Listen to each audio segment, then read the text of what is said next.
Les podcasts du Figaro.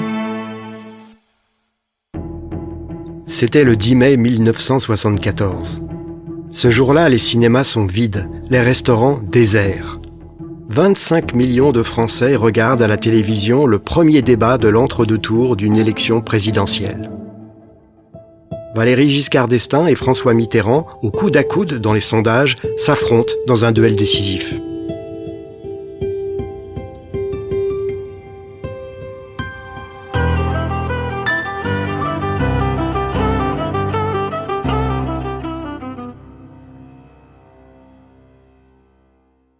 L'atmosphère est aussi tendue dans le pays que dans le studio de l'ORTF où les deux candidats ont pris place.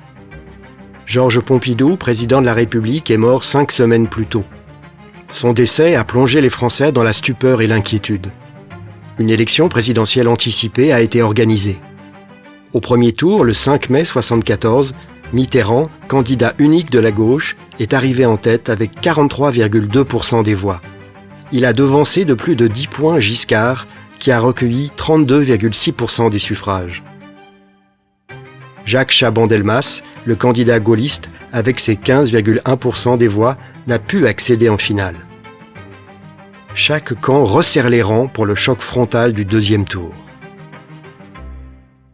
À la Maison de la Radio, ce 10 mai 1974, le duel télévisé Giscard-Mitterrand va durer 1h40. Les deux candidats ont un français presque toujours irréprochable. Giscard, âgé de 48 ans, dégage une impression de jeunesse.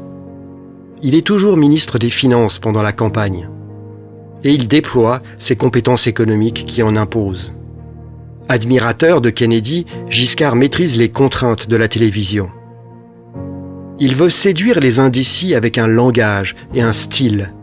L'homme s'interdit certains mots, comme gauche, droite ou affrontement. Il ne les prononce jamais. En face, Mitterrand, âgé de 57 ans, paraît raide, crispé. Il sait la victoire à portée de la main. Et comme toujours, le candidat de l'Union de la gauche opte pour l'attaque frontale.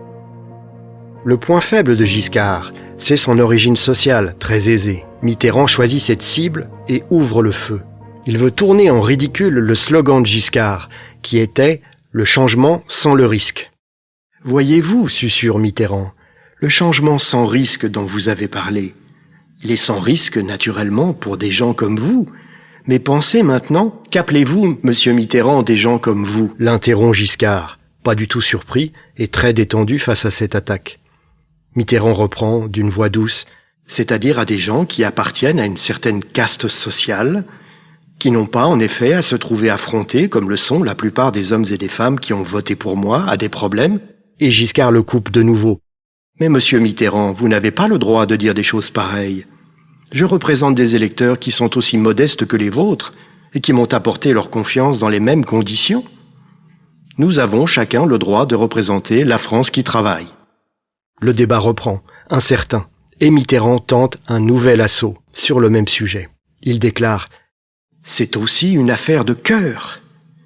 Il n'est pas acceptable qu'il y ait une petite minorité de privilégiés qui sont servis par toutes vos lois, en particulier par vos lois fiscales, tandis que tant de millions de gens vivent difficilement. » Giscard regarde Mitterrand droit dans les yeux. Il réplique en détachant chaque mot. « Je trouve toujours choquant et blessant de s'arroger le monopole du cœur. Vous n'avez pas, monsieur Mitterrand, le monopole du cœur. Vous ne l'avez pas. J'ai un cœur, comme le vôtre, qui bat à sa cadence et qui est le mien.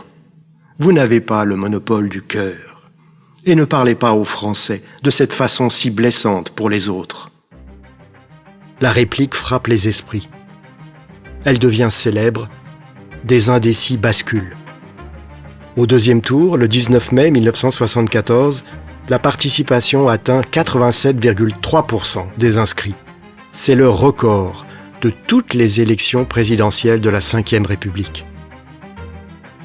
Giscard est élu avec 50,8% des suffrages. Mitterrand obtient 49,1% des voix. Giscard devance son adversaire d'environ 425 000 voix. Il a dû sa victoire à un cri du cœur.